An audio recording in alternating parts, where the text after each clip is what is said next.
by. Hey, hey, hey, hey, WeatherBrains episode number 460. This is for November 17th. This is the pre-show, that magical time here where we go on these rants and tirades. We share boring personal stories, humorous anecdotes, and anything else. The only thing I'm not going to share is my boring employee story that I just shared before I turned on the live stream about calling the helpline, the corporate helpline. You know, we're working for these new guys, and so it was not a good experience. But we're going to leave it at that, and we are just going to move on here. So I think, Bill Murray, correct me if I'm wrong, but all of our guests are coming in from your channel, right? Yes, we just have Keith Stellman, James, and he's here just talking to folks right now. We've got a little time, Keith. We got 5 minutes, and so he'll be joining me here in just a second. So we had a nice turnout tonight down here at the Medical Forum in the BJCC, and it was a great presentation. So this is going to be a good show. We have, look at all these high-powered people we have here. I mean, we have like 2 MICs are down there. We have the WCM current, the WCM retired. We have the Dr. John. This could be the greatest show ever. I'm excited about this. But we're going to talk about Snow Jam, the Atlanta snow situation back in January, and this is going to be a fun show because I would love to hear what Keith has to say, and I have a lot of questions to ask. And I think our circumstances were apples and oranges. It was a very similar type problem, but yet the forecasting and the social science side, it's kind of different. Yeah. So look I'll at take my notes out from the NWA meeting when I was talking to Keith. Yeah, it's going to be a good show here. So anybody share a boring personal story before we start? Boring? I don't have any boring personal stories. John's personal stories are all riveting and That's right. on the edge of your seat. Brian, how much rain did you have yesterday? Thank you. The final total was 5.18, I believe. Oh, you're kidding! Wow. Yeah. So we had the reason I'm asking, we had a guy in the old Cahaba subdivision. Yeah. And he's got good instruments, and he had 6.75. Oh, was that his final? Wow. That's a storm total from about midday Sunday until 6 o'clock this morning. Mine was. Hold on a minute. Let me get it up here. Parts of Oklahoma haven't seen that much rain in a year. Yeah. People drool. All right, so I just got a pop-up, and it says this app is using features from a newer version of the Google Talk plugin. Upgrade now. Uh-oh. Long-time viewers know that ain't happening. I am Xing that out, and I am not upgrading. Although I just clicked on the exit out, and it took me to a site to upgrade. Mm-hmm. Oh, brother. Install plugin. It's free. Installs in seconds for Windows XP, Mac OS X, and Linux. Last word. That's the end of the show right there. We might as well go ahead and shut it down. We're going to Todd English Pub. We'll be back. Yeah. Oh, you're gonna go without me. Hey, Keith, Good. If they had Wi-Fi over there, we'd be shooting from over there. Yeah. And may still. This must have been an important talk. Keith's got a tie on and everything. Yeah. Well, I had to show Jim up. Oh, That wasn't hard to do. Yeah. that's hard to do. That's true. That's the first thing he noticed when I ran into him today. Hey, you got a tie on. Well, show your holder MICs how to dress. There you go. Yeah. Oh, yeah. Well, Brian, I got to ask you. Do you have a pick of the week, or do you want one of mine? Do you have an extra one? I don't have one yet. I do. I've got a couple. Well, pass them along in the chat there. Okay. Oh, here we go. I've been running behind all day. You know, this thing's going to drive me. Are you anybody getting this little note that says this app is using features No, I from a didn't. newer version of the Google Talk plugin? It's ringing this bell like every 3 seconds. It's like a cowbell. Ding, ding, ding, ding, ding. Come on, man. You sure you're not still hearing cowbells from Saturday?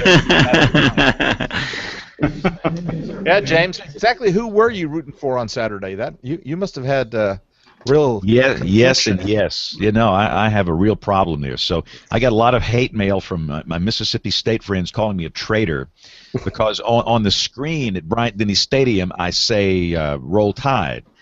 Getting paid to say it.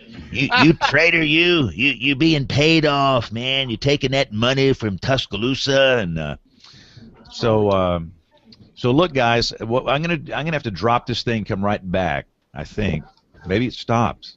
Wait, silence. Silence is golden. Ooh, it quit making that dinging noise. All right, good.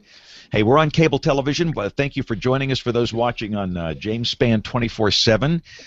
In the local market, and let's see here. I think we're ready. This Nate is not here, but since Bill is in the building, that's cool. Boy, this is great. That ding and stop. This is good. All right, let me get the recorders going here. Record number 1. Maybe that dinging was just in your head. It might be. I'm telling you, I might be hearing voices. Oh, dadgummit, it just came back. Is it asking you to take a walk? If I have to hear this, I don't know. I don't know if she needs. I asked her this show, it's going to drive me nuts. Hey, I'm going to drop and rejoin. Y'all stand by. Stand by.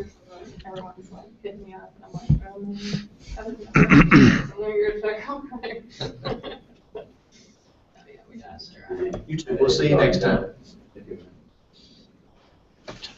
Bye, Brian. Thanks for being here. Hey, Bill, what meeting are you at?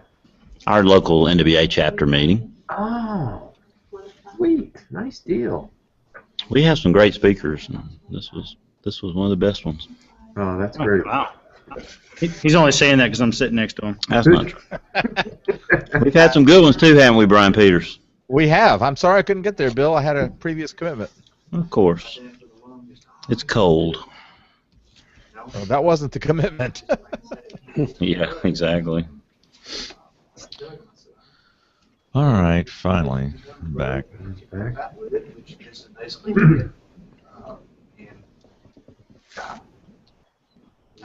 And the super is up, so now we can roll it. I'm here. Where's that noise? Is that Bill's channel? Yeah. I don't know. People in the background, isn't it? You got Yeah, people there's some talking people behind you? talking, yeah. It's John Talbot and Holly talking back in the background here. Tell him to go flirt with her out in the hall or something. All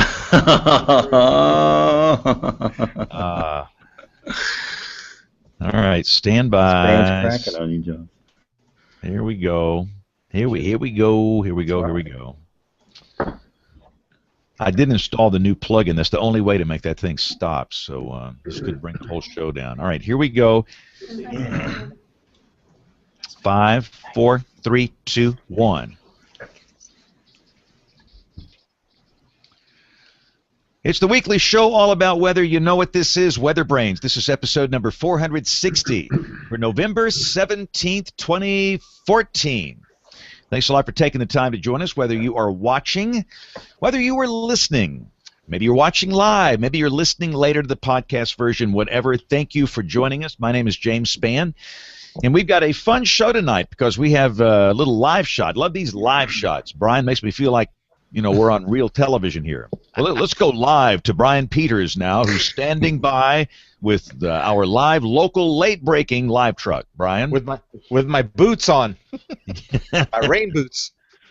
Yes. So, Brian, you almost flooded away in your little neighborhood there last night, Wow. huh? Yeah, had between 5 and 7 inches in my area. One of the guys who lives, I'm trying to think, Old Cahaba's distance from me is probably in an air miles, is probably about 3 air miles from me. And yet we had nearly 1 3/4 difference in our rainfall totals, but mine was still appreciable, around 5 and 5 1/4 inches. So that's a lot of rain in 24 hours. Yeah, we had a big rain event here in the Deep South this morning, and it was a fun Monday for me. So, I speak in schools every day, so my school happened to be on the other side of the metropolitan area here. So, basically, under normal circumstances, it took about 45 minutes. So, I gave it an hour and 15 minutes. It took me 2 hours and 30 minutes to get there because it was one of these mornings of absolute gridlock. We had some flooding issues, and some of the main inbound thoroughfares were hosed up, and it was just a big mess. But we needed the rain. It was good. We had a tornado down in the southern part of our state of Alabama, EF1. So let me ask you, Brian. You were Rick. So you had a tornado at 4:30 a.m. The survey crews went out at like 8 o'clock. I mean, is it normally the turnaround that fast, Brian or Rick? It can be. Sure, it depends on the on the situation. Especially if the weather is cleared out behind it and you're not still dealing with storms in that area, you can get out there as quick as somebody's available. Yeah, and that booming voice is from Rick Smith, the warning coordination meteorologist of the National Weather Service in Norman, Oklahoma. How cold is it tonight in Norman, Oklahoma? It is too cold. I'm ready for spring already. Already? I'm a wimp. I know, John. Don't laugh. It's so cold down here. I saw a lawyer with his hands in his own pockets. Very good. There we go. I'm late on the rim shot. I don't do comedy. So how bad was the icing, Rick, when you had the little snow band come through there, the ice or whatever you had? Well, we actually set a record here in Oklahoma City for the date yesterday for snowfall. We had officially 2.5 inches at the airport, which is the most ever on that date, and I think it's in the top 5 ever for this early in the season. So had about 3 to 4 inches in other parts of the area, and it was enough to cause, it wasn't snow jam, but it was a snow jamette maybe. Thank God it was a Sunday. There wasn't a lot of traffic, but the traffic that was out there was slipping and sliding, and dozens of ambulance calls and wrecks and all that good stuff. But the sun did a number on it today, so it's all good now. Awesome. Well, Dr. John Scala is in the middle of Arctic territory as well. Dr. John, how cold is it where you are? Not yet, James. We're about 40 degrees. Rain is over. We're just waiting for the cold air to arrive. And I've been watching this air move over the lakes today. This is going to be quite a lake effect snow event across western New York. Probably 1 to 3 feet in the next 48 hours. Ooh. Well, how about Buffalo? How will they fare in this thing? They're going to be on the northern fringe, so maybe 12, 18 inches, but the real heart of it's going to be down just to the south between Jamestown, Dunkirk, that area. Oh, the man. favored lake effect snow belts. Over the years, I've been in some sessions about forecasting lake effect snow, and that is fascinating to me. Absolutely. It's a foreign concept, but you have to have this developed skill and experience to be really good at it. And even experienced guys can make mistakes in those forecasts. But to me, it's just fascinating to watch that. And you'll go from 1 mile and you go from 2 feet of snow to like nothing. Oh, nothing. Absolutely. In fact, blue sky. You can be looking out. It's blue sky, and you're looking at essentially a squall line that's got tops of only 10,000 feet. It's a dramatic weather event. It's amazing, isn't it? That really is crazy. All right, well, we have Bill Murray, who has our special guest in studio. Let's go live to Bill Murray. Bill, take it away. Yeah, James. John Talbot said if you're going to crack on him, he wanted to know why you weren't here tonight. So. Well, you guys are meeting like a million miles away. I mean, it's like easier to get to Montgomery than it is down there. So That's not true. But anyway, we had a great venue tonight at the Birmingham Jefferson Convention Center, and we're really excited tonight to have Keith Stellman come and talk to us about the snow jam, and we had a nice turnout. And Keith, we're glad you stuck around to do WeatherBrains. No problem. Anytime. So, of course, Keith is the meteorologist in charge at the National Weather Service in Atlanta, and he gave an excellent presentation in Salt Lake City with Tricia Palmer and some of his team. on the Atlanta Snow Jam back in January, which was also the Birmingham Snow Jam, or the Snow Jam that shall remain nameless. So anyway, we're really thrilled to have Keith with us tonight. So Keith, take us through the meteorology of the situation again, something we've all tried to forget since January. Well, I want to point out something first. You know, I don't know how many people in here knew this, but I grew up just off of Lake Erie. And so my childhood was filled with lake effect snow. So tell us a lake effect snow story. Lake effect snow story? This summer, my parents knew I was interested in meteorology. Hey, Bill? Yes, sir. You've gone Skylon on us. You got the same I'm going out, and I'll be right back. All right. Yeah, I don't know. How does that happen? Brian, you're our technical officer here. I do not know. Because he had the same problem last week. He started, and that happened, and he had to drop out and come back in. But no, I all kind of questions for Keith about this, and for those that didn't see the video, it's really stunning that what happened in Atlanta. And understand, this was a humanitarian crisis, and that is not an exaggeration. And I can speak to what happened in my market, and we're just down the road from Atlanta, and we had people that running out of gas. They were on the roads out there for 20 hours or more. People needed medication. They couldn't get medication. You had children that were hungry, families that were hungry. You run out of fuel. People were getting cold. People were stopping. They were burning paper, whatever they had in their car on the side of the interstate. It was just unbelievable. But Bill, you're back. So go. You are now good. Yeah, we were going to get Keith to share a lake effect snow story with us. The story James was looking for earlier. So my interest in meteorology obviously started when I was a kid, like most kids. But I was the nerdy kid who would, on the winter nights, be going to the door and turning on the outside light, looking to see when it was going to start snowing, and keeping up with it all night long. And then when I was laying in my bed as a kid and I would see the yellow flashing lights at 4 a.m., I knew school was going to be closed because that was the plow going down my street. Yep. Right. So Keith, where's the Tug Hill Plateau? That's the stuff snow legends are made of. Is that off Lake Erie, or is that Tug Hill Plateau in New York? Off Ontario. Okay. All right. So I was just south and east of Edinburgh in a town called Cooperstown. That's outstanding. So anyway, back to the meteorology of our situation in January 1st, because there's really two events we're going to talk about tonight. Okay. But the snow jam, of course, is near and dear to our hearts too. So talk about that for a second. Okay. So when we look back at the climatological aspects of this event, meteorologically there was the lead up to it, but when we dissect the numbers, only in Atlanta's history, only 13 times has there ever been measurable snow at max temperatures of 30 degrees or less. So 13 times in Atlanta's snow record. Well, on that day in January, the max temp was 27 degrees, and that occurred at 11 a.m. And when you take that 27-degree number and dissect it, only 4 times in Atlanta's snow record did we have temperatures of 27 or less and measurable snow in the same day. And of those 4 events, only 2 of them occurred during the day. And it was that event in January and January 1982, the other snow jam event. So climatologically, it was an anomaly when you look at the numbers.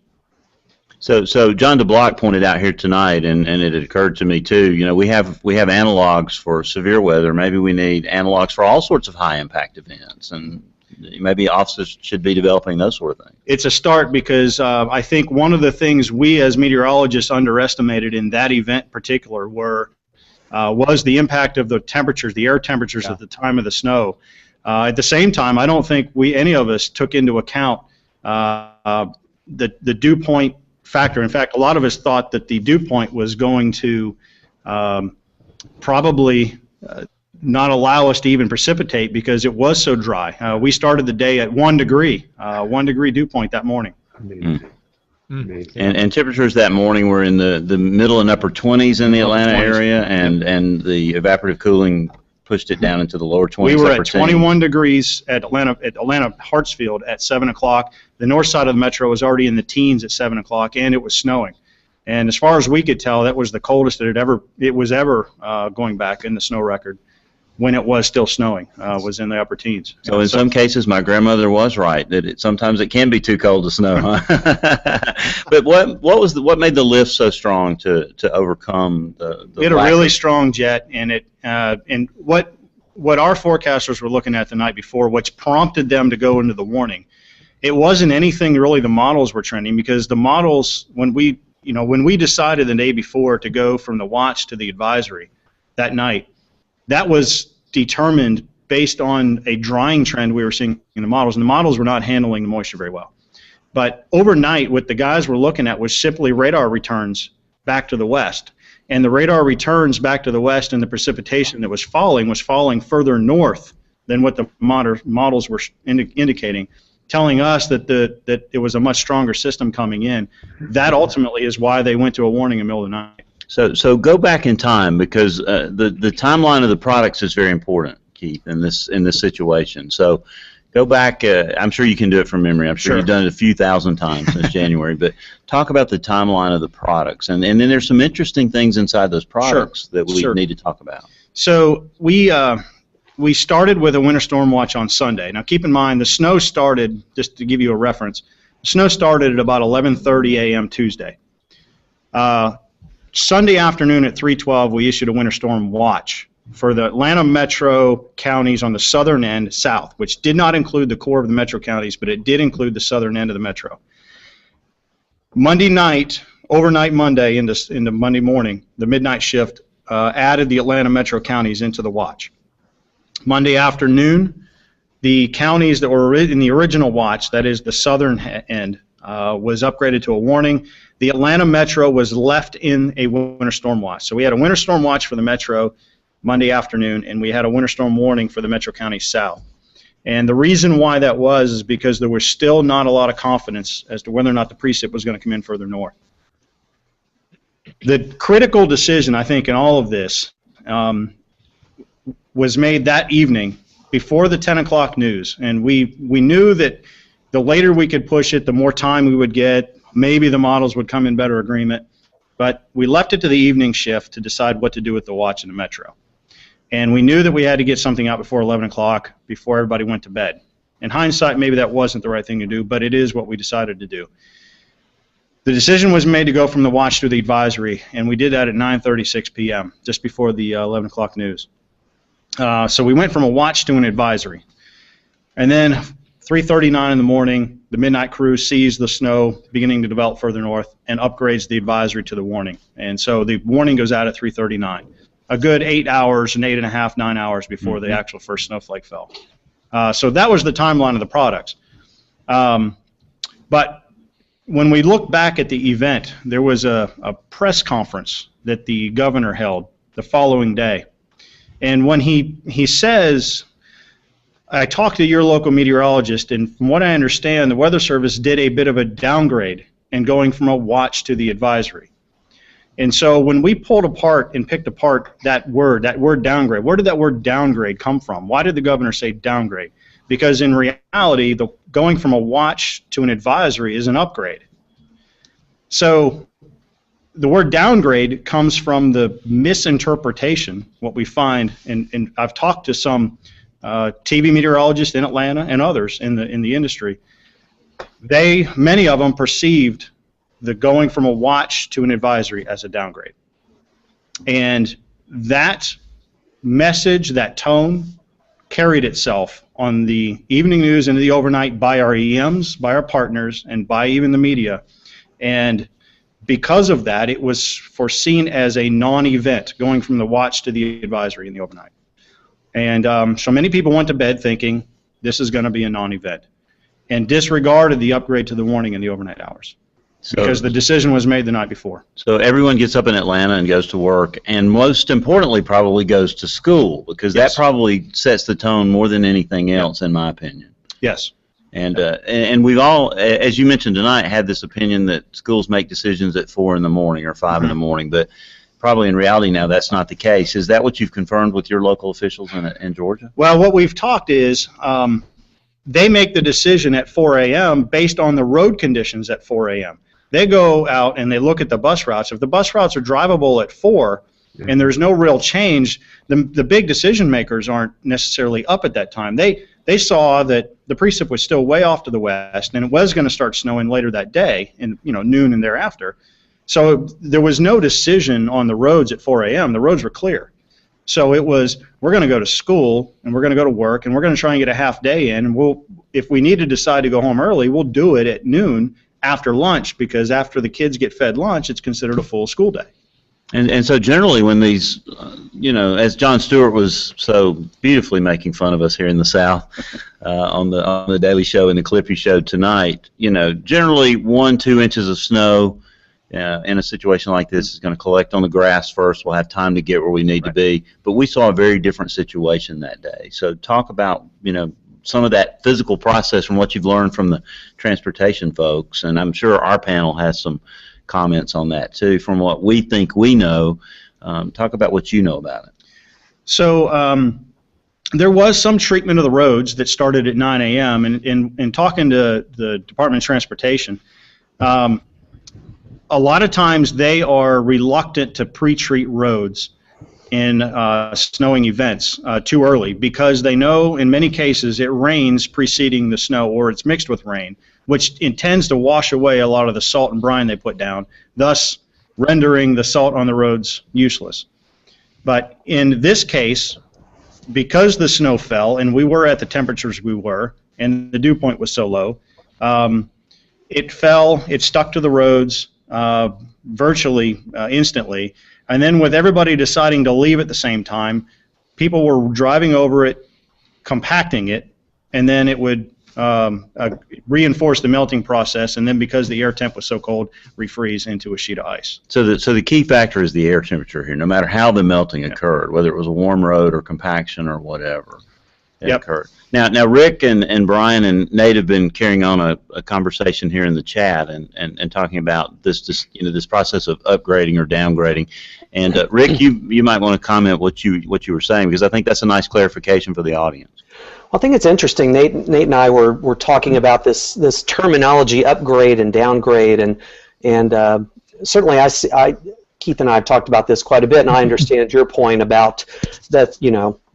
Going from a watch to an advisory in our eyes is often seen as an upgrade. But when you have a winter storm watch out, you can kind of branch off in one of 3 directions, actually. You can just do nothing with the watch, you can change it over to an advisory, or you can change it over to a warning. And I think what makes that change necessary or possible is really the confidence level. Confidence is what drives, for the most part, it's the time period. The closer you are to the event, the more confident you are.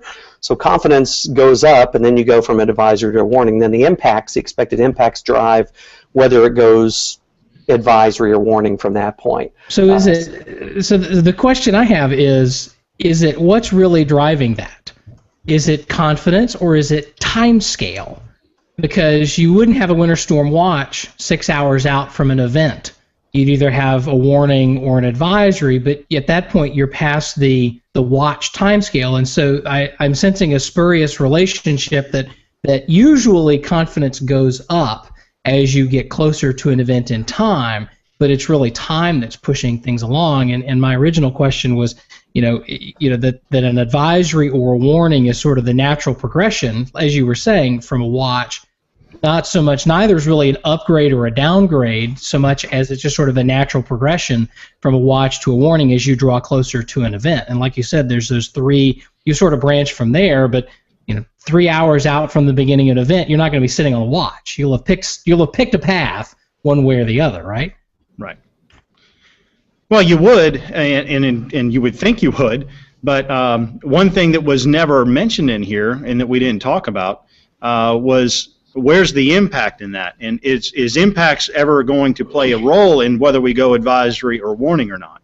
Mm-hmm. And so I think we have to have that conversation.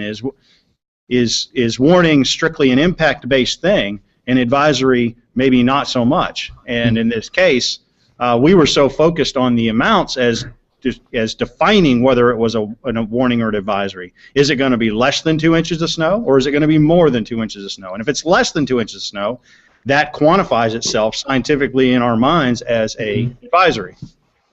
Oh. This may be better to a little bit further down into the conversation, but I know you guys recently made some changes to your criteria. For a long time, I've thought the Weather Service, the criteria that we use, that's a hard term. As scientists and lots of people in the Weather Service want to get to a hard number. I've got to have, if it's 1.9 inches, that's not enough. It has to be 2 inches. Or if it's not 4 inches in 12 hours or 6 inches in 24, whatever your criteria is. But I'm seeing a move lately more and more for Weather Service offices to kind of have well, here's our criteria, here's the numbers, but there's also forecaster discretion based on the impacts. If it's the first storm of the year, if it's Thanksgiving weekend, if it's downtown Metro Dallas or Atlanta or whatever the case may be. What's your take on that? Do you see the same thing? I mean, what's your opinion on criteria versus guidelines, I guess you could say? And before you jump into that, I want to just throw into this the Weather Channel's naming of winter storms, and to keep that in mind. Is that are we using criteria, or is it more of a subjective feel? And be careful where you tread here, because I think the land is covered with landmines. So go on, Keith. Well, let me backtrack this just a tad first and say, when we had our emergency manager from the Metro County, from Forsyth County, come out to the NWA and talk, and I'm whether sure he said it on stage or not, but he told me, he says, how come in winter weather you go watch, advisory, warning in that hierarchy, but in tornadoes you don't go tornado watch, tornado advisory, tornado warning. You go. And so we've created this structure that varies across all of the spectrums, and we expect people to understand what that is. Right. And so I think some of that was part of the confusion. But then again, it's not. But you don't go. I would argue with the premise of his question. I remember he did say that, and I would disagree with the premise in that the normal flow is you don't go watch, advisory, warning. You go watch and then warning or advisory or some blend of the two. And then in the tornado analog, there just is no advisory. You just go watch or warning. Yeah, well, true, sure. The wild card here is the end user's perception, right? Yeah. Bingo. Sure. Bingo. Right? Yep. We're not arguing. We're debating, discussing from a scientific and an operational perspective, but the end user wants to know, what does it mean for me? Mm-hmm. Does it seem to be a situation, I'll ask the panel, including Keith, where our nomenclature gets us in trouble, where if we could eventually get to just pure impacts-based information, we would sort of reach the promised land, perhaps, to some degree, notwithstanding the social science stuff that we still have to talk about and sort out. So any comments or questions based on that statement right there? I mean, I would just say that your emergency manager's point, though, the semantics aside, is valid, and it's an issue that the Weather Service has known about. I mean, Eli Jacks had been pushing 3-4 years ago at the first Weather Warning and Communication Conference. He said, "Hey, let's talk about this, simplifying this, because we've got watches and warnings and advisories and all this other stuff, and it's sort of all over the place. And we know we have, in some quarters, we have some challenges with watch and warning, and then we're muddying the waters with advisories, and not just advisories, but not just a winter storm advisory, but ice storm advisory and freezing rain ice storm warnings and freezing rain advisories and snow advisories and all this other stuff that I think we're trying to go toward impacts, but the whole advisory thing is misunderstood, certainly outside of the Weather Service, and I think even within parts of the meteorological community outside of the Weather Service, there's some confusion about it. As this conversation is bringing up, I mean, there's confusion inside the Weather Service about it. Honestly. And that's because the criteria varies according to where you are in the country. An advisory here is not the same as an advisory in Pittsburgh, Pennsylvania. Yep. Or in Raleigh, North Carolina. I thought one of the graphics that somebody showed, sort of breaking down the difference. There was a lot of talk at NWA about the British method of doing warnings, the green, yellow, red system. And I had a hard time wrapping my head around that and rationalizing that until somebody put up and described, they actually had 5 different categories instead of 3, but they described each one of those categories in terms of historical precedent. and that red was sort of the black swan kind of an event, whereas a yellow alert or yellow warning it's something that happens from time to time. And I think that, that helped me sort of understand and rationalize how you could take a winter weather event and match it up to these colors on a regional basis, because 6 inches of snow, they had that in parts of Cincinnati last night, and life went on today, Sunday night into Monday morning, whereas 6 inches would shut Raleigh down for 3 days. I mean, nobody would move, for 3 days. And so that gets to that notion of, how rare is an event, and how prepared are people likely to be for this kind of an eventuality. But having said that, it gets back to that whole deal with, driving on ice. And we had a snow jam in Atlanta. We had an event in Raleigh, very similar to that, not a few days later. We had the event in Birmingham. Of course, this goes back to what we call gridlock here in Raleigh, where we had that back in, I think, 2005. So, we had almost the exact same thing happen in Raleigh in 2005. And, part of me is kind of glad nobody's brought it up. Yeah. But all of the same sort of elements coming together. And I'm just trying to wrap my head.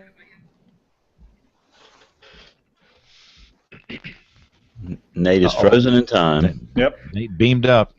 Yeah. So for a second, Keith, we talk about this being a black swan event, but we saw the '82 event. We all experienced the same thing. That's one of the defining moments in James's career, and one of the defining moments in my weather history was that day. But did we have enough confidence, even if we'd had the analogs, to know that this was a black swan event here in the South? If we had had the analogs, we might have been able to connect the dots. But we were so focused on whether it was even going to snow. Were we going to saturate the column? Was there enough precip to make it down through the dry air, and even and make it to the ground? And so there was still even some confidence in that. But it was one of those things where if it happens, it's a high impact event, given these other criteria that are sitting here. And I think that's where we've got to get to identify those things. And then you have to decide, well, if it's only going to be 1 inch of snow at 25 degrees, well, I'm not at winter storm criteria. That's advisory criteria unless I change the definition. How much is travel an impact? Is travel an impact that I can use to define a warning? And can I issue a warning solely based on its impact on travel? Because there was no disruption of the power grid or anything like that with this winter storm. It was strictly a road issue. That was 100% a road issue. So Rick alluded to the fact that you changed the criteria in your office. Talk about that for a minute. And does it include just impacts, or is it just changing the numbers? So the criteria for winter storm for us, winter storm warning, is 2 inches of snow or more in a 12-hour period, 12 or 24, half an inch of sleet, or a quarter of an inch of freezing rain, any combination of those three things. But what we added to it was, or any amount up to that causes significant impacts. And so that opened up the door for us to determine whether or not we want to go warning based on whether we perceive there to be any real impact. Cool. Hey, Keith, what was involved in making that change? I mean, I'm assuming IWT partners were involved, or was this part of the task force that came about after the event, or how did that, kind of the background, how that happened? So, yeah, I mean, it was one of the things that was actually discussed last year's IWT prior to this event, was standardizing and trying to integrate impacts into our warnings. But this really set that in motion. And then it wasn't until we had an all-Georgia NWS meeting back in August, where all of the Weather Service offices that service Georgia met at our office in Peachtree City. And we went through the criteria and came up with a standard definition. And we all decided that was going to be at least a decision point in the consistency aspect of applying winter storm warnings in the state. So, because the state wanted us to be consistent in our application of warning. And if impacts are part of it, then it needs to be consistent with everybody. Because you So- you've had varying criteria even in the state, right? I mean, even Yes. part of northern Georgia, I'm assuming, there was a higher threshold because of the higher terrain, and Yep. so it was even more confusing than just adding the impacts. Yeah, we had anything from 1 inch in the south to 2 inches in the central to 3 in the mountains. We were bordered by 4 in Tennessee. And so, yeah, I mean, if you look at the criteria by which everybody goes by, it is all over the place. And so what we wanted to do was, all right, let's start with Georgia and make Georgia consistent and then work outward off of that. So I think it's great. So, Hey, so hey, now, Keith, I'm sorry, James, go ahead. I was just going to ask a few questions real quickly, Bill. Keith, would you consider your forecast for January 28th a good one? given what we had, yeah. Yeah, I think we were alone in going out there with that warning. Guidance from the models, guidance from the centers, and there just wasn't much to go off of. And I think we did as good of a job as we could have given what we had to work with. And what was the official snow total for Atlanta for the event, the final total? 2.6 inches. And let me ask you this question: with 2.6 inches, even if you knew you were going to get 2.6 inches, would you have expected the type of impact on the roads 2 days in advance? No. Nope. Yeah, and see that's part of the problem we had here. If I would have known Birmingham would get 2 inches of Someone can read lips. Yeah, I would have no idea that the impact would be like that. Have you guys lost me? Hello? No, I can hear you. You're there. You're there. Okay, Bill, can you hear me? Bill's frozen. Yeah, I think Bill is checked out.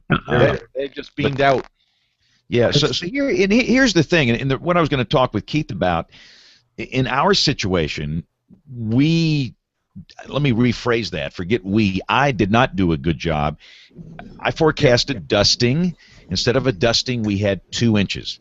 But if I would have known we had 2 inches, I would not have expected this horrific impact that we had here.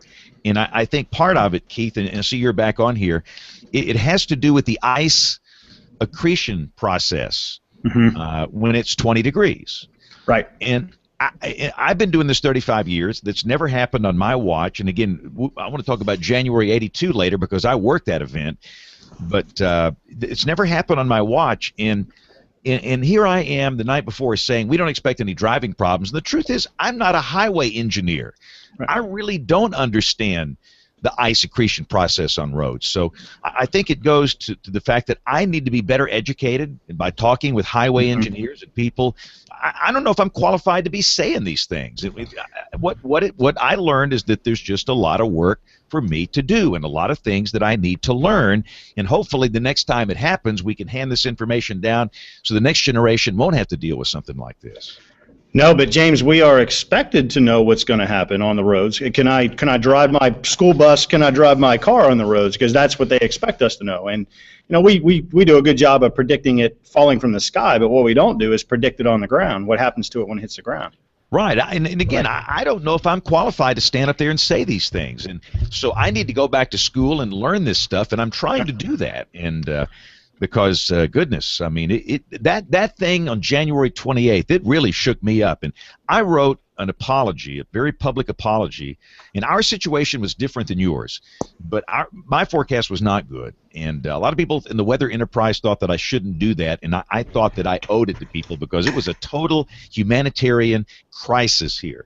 I mean, 5 people died. We had people that needed medication that were starting to panic. You had children that were hungry. People on the roads were cold. They were out of fuel. It really shook me up to the core, and it's going to make me think. But the next question is, Keith, how will this affect you the next time there's a threat of winter weather? What's going to creep into your mind? How is it going to change what you do?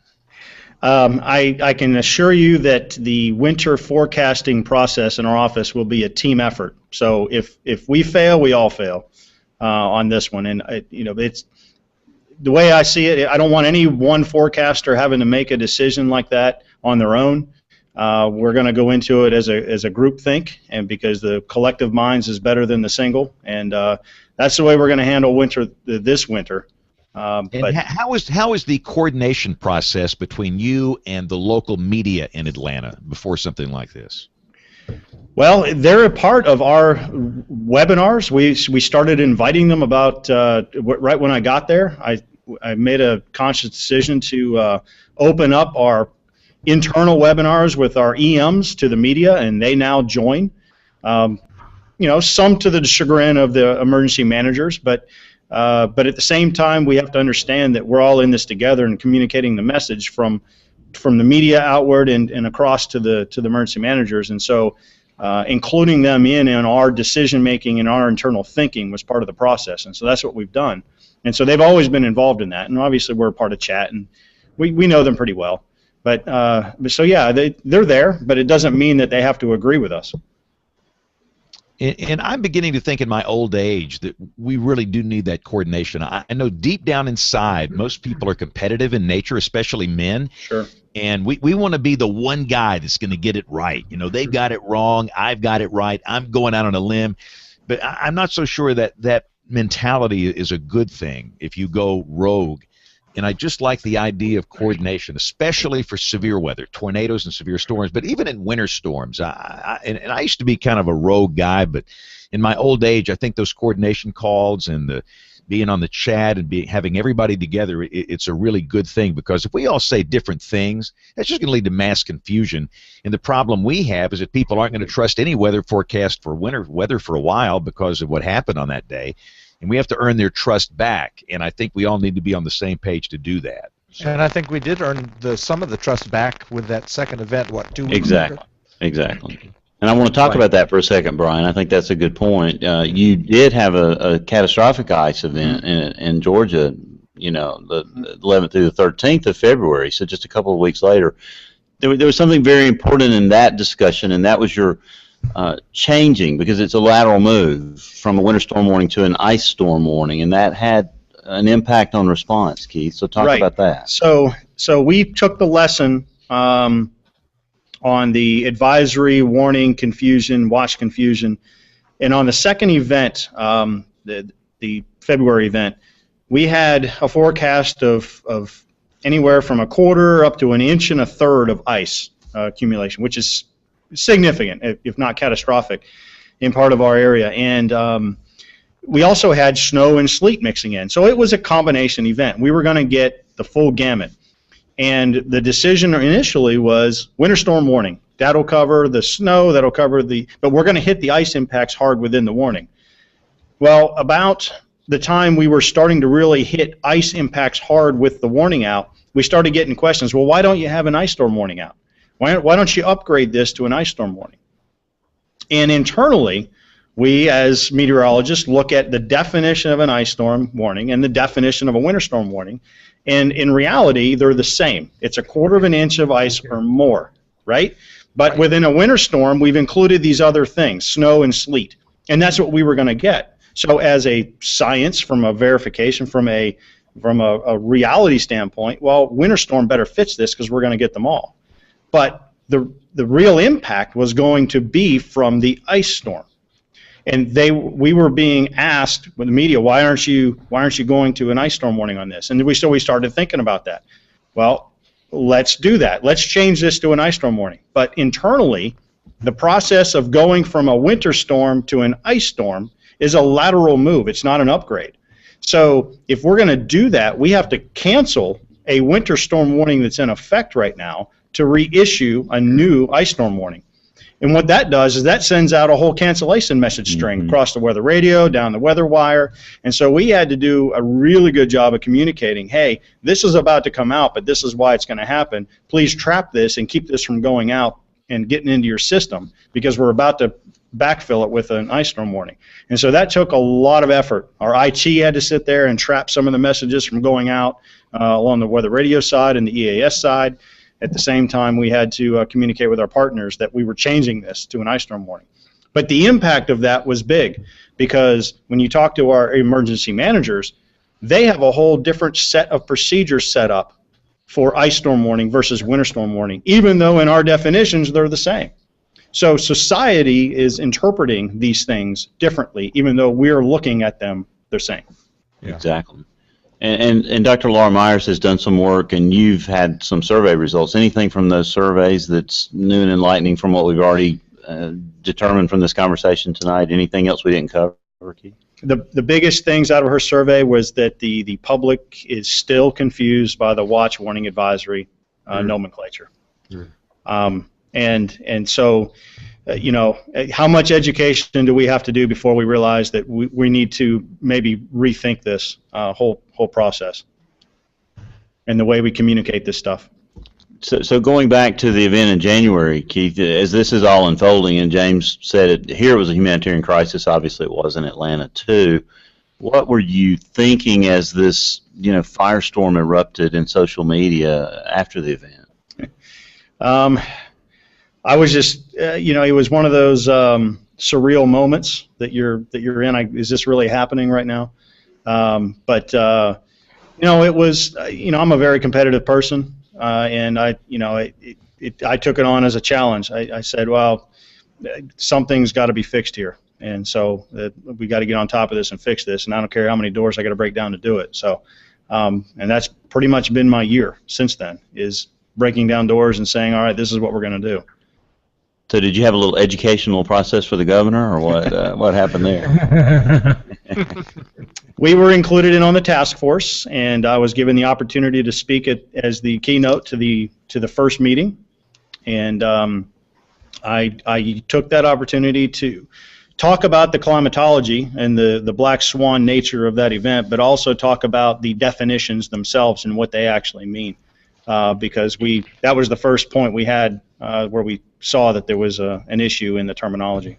So, Keith, as a last question from me, and then I'll let James and the rest of the panel wrap up with anything they want to talk about. We want to get you out of here and in the hotel tonight so you can get some rest, because you've had a busy day talking to the Weather Service and being here for us. We really appreciate it. But any lessons learned for your office that maybe other offices might benefit from, and us in the media as well? One, yeah, we have to. I think we have to start treating winter weather. And the way we're looking at it internally, we've got to weather. It's a widespread event. It impacts a lot of people, and especially here in the South. We've got to look at the impacts and focus on what the impact of this winter event is going to be, even if we're unclear. We need to state that we're not sure, but I can tell you the one thing the state has done that will help. The state has installed and is in the process of installing road sensors. We're going to have access to the data, so we'll see how the road is behaving in response, and with research, be able to hopefully make a determination as to whether the ice is accruing on the road or not, and maybe that'll give us some ideas. But there's 16 sensors in the metro, and then there's another 11 in the north part of the state. And so that's a total of 27 road sensors that we'll have access to. I believe Alabama has 11, if I heard Jim correctly earlier. And so maybe Alabama and the Birmingham office, I think a lot of them are in the north part of the state, could also begin to utilize the same things to at least give you some kind of data. That's one thing we did not have before, is data from the roads. Mm-hmm. And the one thing we'll know is it blacktop, is it concrete? Obviously the radiative transfer processes are different, but we're gonna try to utilize that at least in some degree in our decision making process. Yeah, Bill, I have a question, or at least a comment for Keith. We've got several major east-west highways in Pennsylvania, and what we're prone to up here as we move into the winter season are these Arctic boundaries that come across, and they deliver about 1 inch of snow in about 15 minutes. So you have 18-wheelers traveling at 70, 75 miles an hour on an east-west highway, and they go into a zero visibility event, and you've got very cold ground, but this is not meeting any kind of warning criteria. Mm-hmm. So I've been adding some input to a project that State College has been working on, which we call high-impact sub-advisory events. And what's come out of this are these very large electronic, look like scoreboards almost, along Route 80, where they are issuing statements that say, up ahead in the next 1 mile or 5 miles, you're going to run into an event that's going to deliver an inch of snow very fast and lead to very dangerous conditions. So that's how we're transmitting the impact now across some of these major thoroughfares. And that in a mesoscale type situation, obviously, is probably about the best way you can handle it with our dissemination system the way it is. And until we can get better with the dissemination part of it, that's probably the best way to handle a travel impact, which is that's what it is. Hey, Keith, let me ask you about how you communicate directly with the people of Georgia. You know, for years and years and years, the Weather Service needed media as a mouthpiece. And the truth is now with social media, you can take your case right to the public. Did the event in January change the way that your office uses social media to reach people?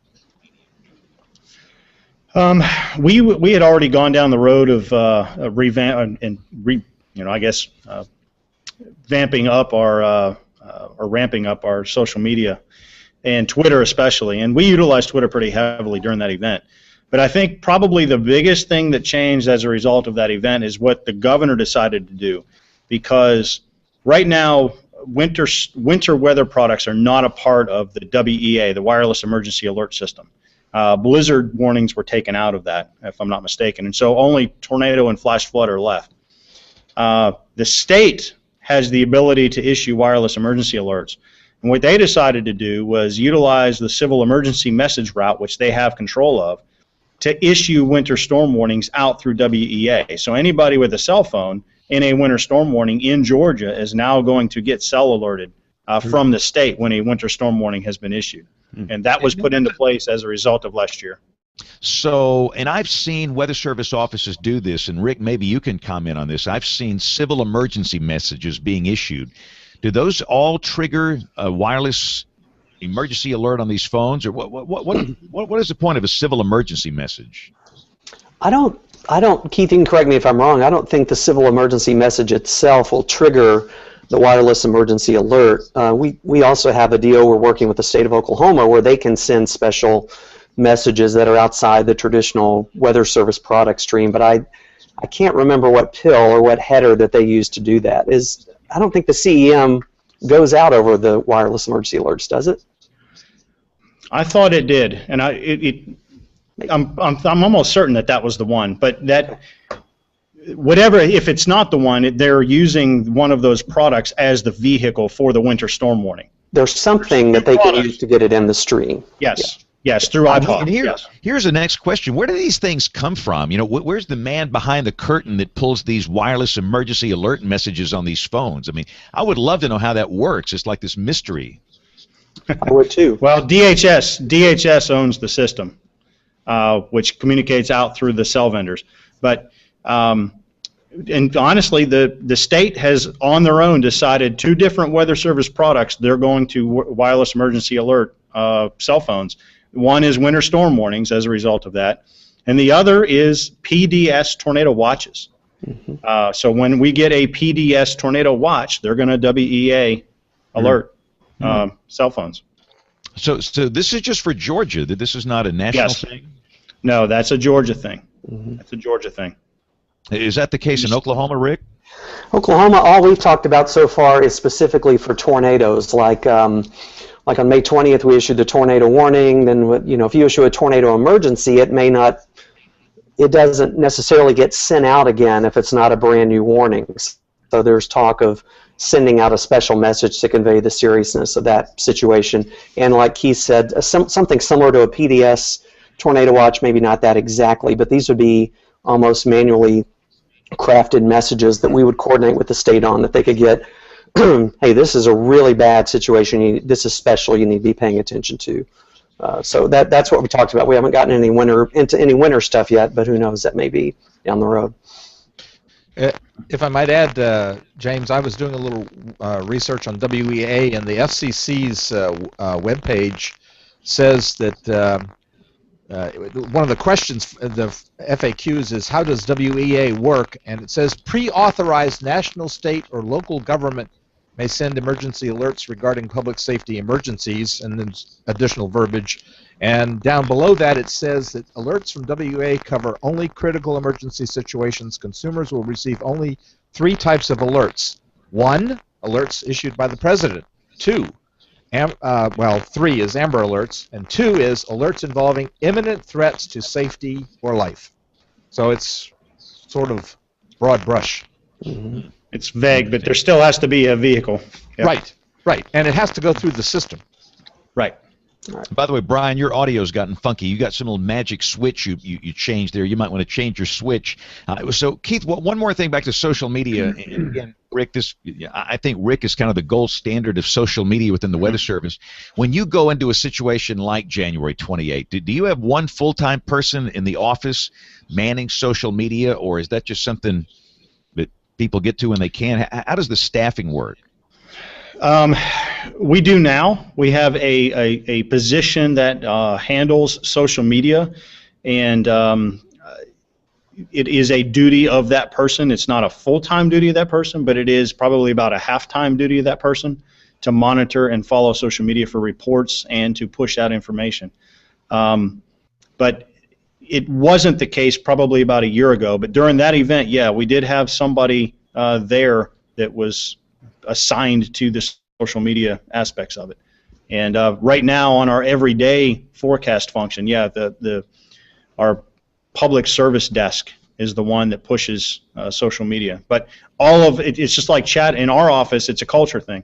Our office has adopted it to where it's usually up on multiple workstations, the Twitter feed and the Facebook. So we'll have the ability to issue something on social media from multiple stations in the office, just like chat. Chat will be up with multiple folks as well. Rick, how do you staff in Oklahoma, in Norman? It's very similar to that. If it's a big event, we will certainly have someone full-time staffing that. And just like with Keith's office, they're not just doing social media; they're doing other things as well, maybe chat and some other communications or media interviews. For the event we had yesterday, the big snow event, we just handled that with the core staffing of 3 people in the office. So it depends on the level of the event, the extent of it, but if it's an event where it's a medium or high impact event, we're going to be calling people in to do that if there's not already someone there. Keith, one more question. You need to take a break. You've had a long day today. How would you grade the local media in Atlanta on their handling of the situation leading up to it and during the snow jam? I mean, I felt like they did fairly well with the event. They all covered it. I mean, it was a big deal, but I think that by the same things they were looking at, we were looking at, and we were all overlooking the temperatures, the dew points, and we were so focused on whether or not it was or was not going to snow in the metro. And I think we all lost sight of the bigger picture, and that was if it does snow in the metro, it's going to be a big deal because of the conditions leading into it. Mm. And I think a lot of people don't understand that it could be a lot worse. I was here in 1982, and the way it worked over here in my market in Birmingham, we had a timing error, and this was a crippling ice storm. Where with the thing we had in January, I would assume it was this way in Atlanta. We had very few power outages here, and I would assume it was the same over there. Yeah, it was the same. Yep. Where in 82 we had over 250,000 people with no power. We had thousands and thousands sheltered for days and days. We had some people with no power for weeks, and we messed up the timing of the beginning of the event, and it had been 0, and the infrastructure was just so cold, and we started getting freezing rain at 27, 28 degrees, and within literally 15 minutes, the whole place was on ice, and people were at work and people were at school, and I was horrified. I thought I was going to lose my job. I mean, that was a horrifying thing, but at least in this one, we didn't have the power outages, and I'm just trying to say it could have been worse. It could have been worse. But and one more question, and we'll let you go, Keith. Do you have a problem in Atlanta with these rogue guys with these outrageous winter forecasts, on the internet that interfere with your work? I think that's a problem anywhere. There's a lot of info floating around on social media, the outlandish forecast, the season forecast, the squirrels are packing more nuts for the winter forecast. The woolly bears, the black streaks are a little bit longer this year. So, I think that's everywhere, and it all comes back to us being out there and being out there representing the Weather Service and stating what we think is going to happen, and allowing others to come to us. But until there's a digital seal, which the NWA is moving forward with, giving credibility to online material, there's not a whole lot we can do right now to squelch what is nothing more than rumors and falsities on the social media circuit. Bill, you're digital seal number 1, aren't you? Yeah, he is. Bill? He is. I think Bill ought to put that on his forehead. NWA digital seal number 1. All right. Anything else for Keith before we let him go? How's your karaoke? They just hung up on us anyway. I mean, they just totally hung up on us. What? So, Toast. we're gonna ask Is that a Keith question you already knew the answer to, Nate, or a reason for asking? Might have had some experience. Okay. We'll let it go at that. All right, we're back. They showed back up. I have one last word for Keith. Yes, sir. Go Knowles! Yes, sir. Oh, there we go. There we Want to go. ask your question again? Yeah. How's your karaoke? Yeah, it could always use some work. All right. Well, Bill and Keith, you guys take off. Thank you guys for joining us tonight. That was great. Thank you, guys. Thanks for having us. Thanks. Okay, we are going to take a break here with Professor Peters. We have the astronomy outlook from Tony Rice. Aubrey is out this week, so we'll do a double email inbox the next week, but maybe Nate has some news. We got picks of the week and a whole lot more as WeatherBrains rolls along.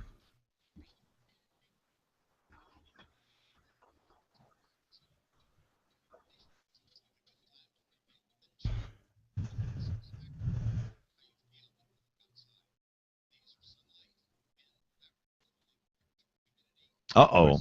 Uh-oh. You guys aren't hearing this. No, we aren't. Oh, boy. Hang on. I thought it was really quiet in the house here. Hang on.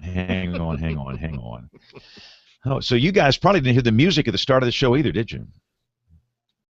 I wasn't here, so I can't comment. No, James, there wasn't any music. I didn't hear any music. I thought it was just my old age creeping up on me. I didn't. Wow. I thought Okay. we lost you. I thought No. So this is great. All right, so let me get in here, and I always try and check this thing before we start the show here. Let me blow the foghorn. Let's see if you hear it. You got that. There we go. All right, so here we go. This is WeatherBrains 101. WeatherBrains 101 with Professor Peters. With some record-setting cold affecting the nation, it seems like a good time to review wind chill. There are 6 factors that influence how you feel when going outside. These are sunlight, wind, evaporative cooling, temperature, humidity, and clothing.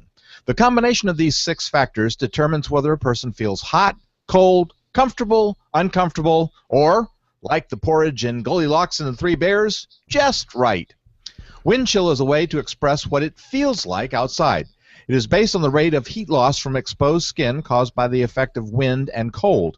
As the wind increases, the body is cooled at a faster rate, causing the skin temperature to drop. Wind chill does not impact inanimate objects like car radiators and exposed water pipes because these objects cannot cool below the actual air temperature. In November of 2001, the National Weather Service implemented a revised wind chill temperature index designed to more accurately calculate how cold air feels on human skin. The former index, before 2001, used by the United States and Canada, was based on 1945 research of Antarctic explorers Sippel and Pessel. They measured the cooling rate of water in a container hanging from a tall pole outside. A container of water will freeze faster than flesh. As a result, the previous wind chill index underestimated the time to freezing and overestimated the chilling effect of the wind. The new index is based on heat loss from exposed skin and was evaluated on human subjects. We can reduce the effects of the wind by wearing layers of loose-fitting, lightweight, warm clothing. The air trapped between the layers will insulate you. Outer garments should be tightly woven, water-repellent, and hooded. Be sure to wear a hat, too, since 40% of your body heat can be lost from your head. Cover your mouth to protect your lungs from extreme cold. Mittens, snug at the wrist, are actually better than gloves, and try to stay dry and out of the wind. If you have questions about the weather, drop an email to question@weatherbrains.com. Looking beyond the atmosphere, I'm Tony Rice with your astronomy outlook for the week of November 17th. The Leonid meteor shower peaks tonight. Best viewing will be between 1 and 2 a.m. local time, before the moon rises, and as the Earth rotates wherever you may be standing into the trail of debris left by Comet 55P Tempel-Tuttle.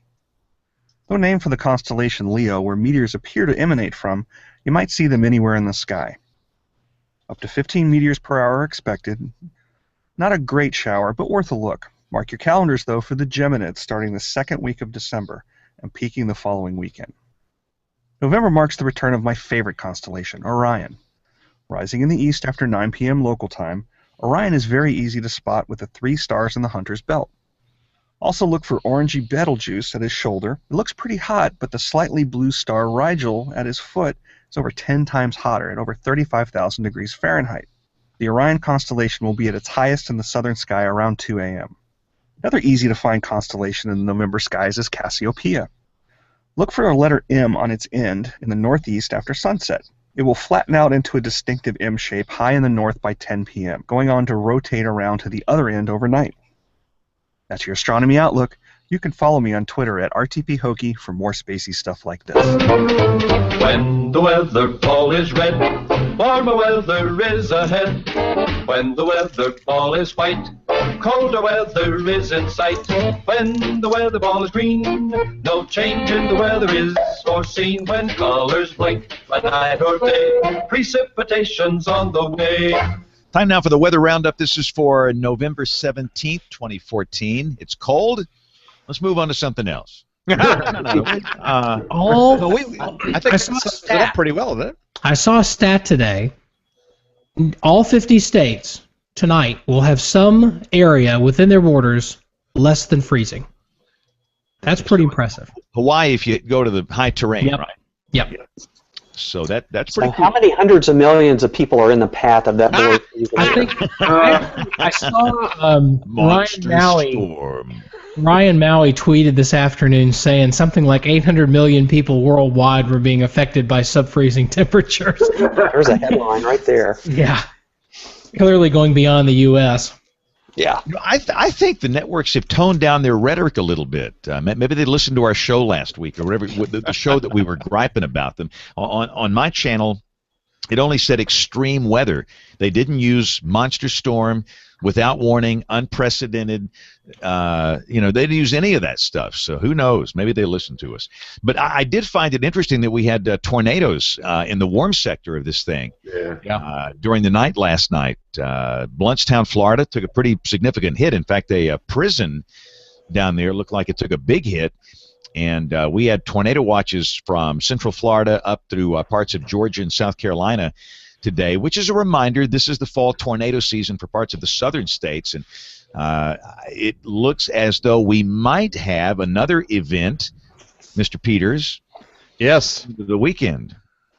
Yeah, I was looking at that. That's yeah. You always get the time off when the weather's bad. You know that? Yeah, whenever I'm not working is when it happens. But and again, this is what we expect down here from time to time. And again, it looks like it could be active again. So this seems to be the last in the series. So who's our long-range expert here? I bet you it's Dr. John.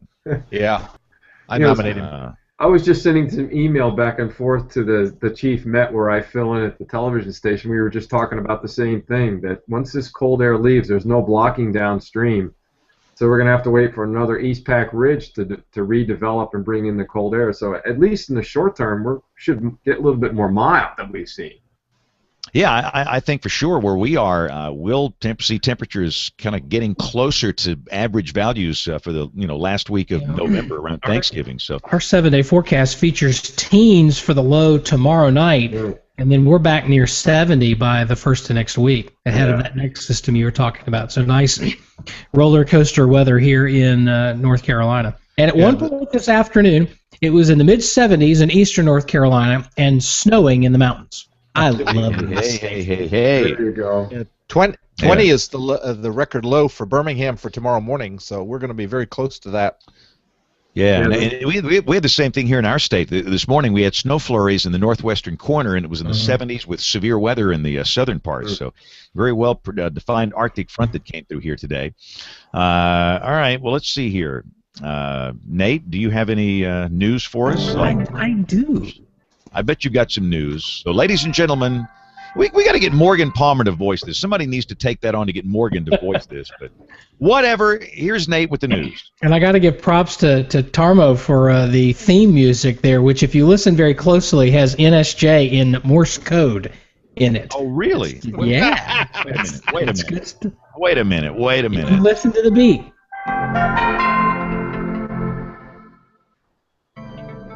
That's cool. You hear it?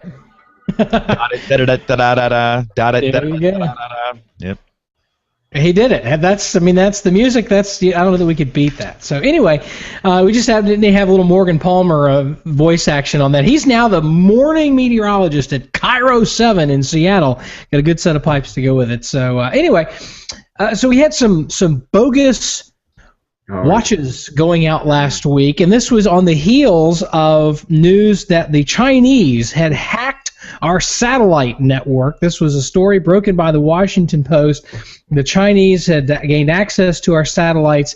Apparently, they're satellites not as good as ours, and they wanted to have our information. Not really sure why, actually, they were hacking in, but they did temporarily gain access to that, and that was, at least in part, the reason why we didn't have the snow data for a couple of days, and still don't have the upgraded snow data from the Weather Service. But completely unrelated to that, so far as we can tell, the vendor that disseminates the weather wire information via satellite had some technical problems last week on Wednesday, and as a result, some old watches were issued. I'm using scare quotes for those of you who can't see. Were issued on Wednesday morning. Got some folks all wound up over that. Thankfully, that was not a big deal. It was a quiet weather day, so the confusion was minimized, but that could have been a big deal. So the weather, we've always at least thought that the weather drives mood. There's even an actual disorder called seasonal affective disorder. This is a documented thing. But we're really having a hard time drawing the one-to-one connection. So now researchers, including a research team from Stanford University, are mining Twitter data, specifically geotagged tweets, to try and correlate mood expressed on Twitter with the weather. Pretty interesting project. They've started with a database from 32 major metropolitan areas, including New York, Chicago, LA, San Francisco, and they've gone to a data set of about 10% of the tweets in those areas from 2020 and 2011. They're filtering out all of the other stuff, the non-weather-related. As the MIT Technology Review says, quote, the results make for curious reading. The research company says that, a research group says that average temperature does not correlate with mood, but a change in temperature does. This is good stuff. People, quote, tend to be happier as temperatures get cooler. There are more winter lovers out there than we thought. And they tend to be uncomfortable with dramatic temperature increases. Higher temperatures, quote, make people angrier. And cranky. Snow, on the other hand, is correlated with negative moods. This is a great article. If you go to MIT Technology Review and Google Twitter firehose weather mood, you'll find it. I would use that as my pick of the week, but I got something else that's even cooler than that. Finally, the folks with NOAA and the Weather Service have put out a really cool map. This is climatology So you know that the Hurricane Center's been issuing these new maps that indicate where storm surge is likely to be, the 10% exceedance and all that kind of stuff, to give you an idea of how much water you might find above ground if a particular storm makes landfall in a particular area. Well, what they've done is they've run all of this, and they've come up with a climatology, or as they call it, a seamless national map of near worst-case storm surge flooding using the slosh model maximum of maximums, or MOMS. Love that. And looking at different wind categories. And one question, Gina Esco, who's now with the Eastern Research Group, asked, aren't we trying to get away from categorizing hurricanes on a scale of 1 to 5? But they've broken it down by category here just to give you some differentiation. So this is a great map. You can go anywhere in the United States, zoom in, and see what a different storm surge inundation, which again is going to be, they're measuring it not against some crazy nonsensical datum, but against water above ground level. So you'd be standing in your yard, and if this thing says you have a Category 3 hurricane, and you'll have, well, let's see, Category 3 hurricane, and it says you'll have 3 feet of water, then they expect that you'll have 3 feet of water, and you'll be standing about halfway, to your waist in water. So pretty cool stuff there. This was Dr. John's pick of the week last week, but I thought it was really cool, so we'll talk about it there as well. And bonus points here. There are 3 acronyms. I love these: SLOSH, MOM, and MEOW. I love acronyms. So bonus points if can anybody on the panel know all 3 of those without looking them up? No Googling. Yes. Brian, what are they? Okay, let's see. MOMS is you just said it. Maximum. Yeah, the maximum of the meows. Yes, and what's the meow? Is maximum envelope of water, and slosh, what's slosh? Is let's see, surge. Let's see. I gotta stop thinking. Surge. Oh God, I'm losing it there. Anybody else? Is the first word surge? I can't remember that. I think that's it. Surge from land over. Nope. No. It's not surge. No, not surge. It's not surge. It's sea lake overland. Right? That's it. Sea lake there overland surge from hurricanes. There we go. Right. Which is sort of a misnomer because you can get storm surge from tropical storms, but that's a show topic for another day. That's news for this week on WeatherBrains. You can send me news items. One of these was a listener suggestion. I appreciate that. Send them to us, email at weatherbrains.com. You can also tweet them at me. I am at NSJ on the Twitter. James, and let's roll the picks of the week. We'll start with the fog bank. Initiating startup sequence. Hello, WeatherBrains listeners. This is Dave from Winston-Salem, North Carolina. First pick comes from Astronomy Picture of the Day, iridescent clouds over Colorado. There was a great aurora video at spaceweather.com. The Earth Science Picture of the Day for, let's see, sometime in November, had a great picture of a rainbow taken from aloft. Space.com has a photo of the Astronomy Picture of the Year, which I think you'll like a lot. And I'll close, since it's so darn cold this week, with the website for the National Snow and Ice Data Center. Thanks for listening. Skydiver out. Initiating shutdown sequence. Good to have Skydiver back. This is Picks of the Week, and we are going to get out on time tonight because I am the lead story in the late news next door, so I can't be late. I think I should give out some stupid heat tips over there. Go into a heated room. Don't walk outside in your underwear. But anyway, Picks of the Week. This is wear a good hat. This could be anything weather related. Exactly. Yes. That's what you need. I have mine right over there, just in case. I'll be wearing my Long John Index Service of Canada toque tomorrow, actually. Oh boy, Brian's got it. Put the thing on, man. Go. There we go. Right. See? There we go. I'm ready. And John's rubbing his forehead. He's just jealous he wasn't here for that show because he doesn't have his own Long John Index Service of Canada. Oh, John, you don't have your own? Oh No. John's one of the few people on the panel that doesn't need a toque. Yeah. He's got his own tube. He Oh. is a toupee. All right, let's do Picks of the Week here. Mine, it's the early warning earthquake app. And, I really don't do geology, but by nature of the fact, sometimes we have to. Say hello to Quake Alert, consumer earthquake early warnings for in-home, at the office, and on the go. Get your pre-order invitation now. So is this a scam or what? What do you guys think? They're actually your research team with the big earthquake they had in California earlier this year. Research team tested something, and I don't know that this is related, but they found that there is some value in being able to detect some of the waves that lead before the ground really starts to shake, and that might buy you 10 or 15 seconds. And I'm thinking, I remember reading an article about this on Slate, I think, and I'm thinking, why would 10 or 15 seconds mean that much? But if you're thinking about it, let's say you're a surgeon doing brain surgery. That 10 or 15 seconds might actually be a big deal.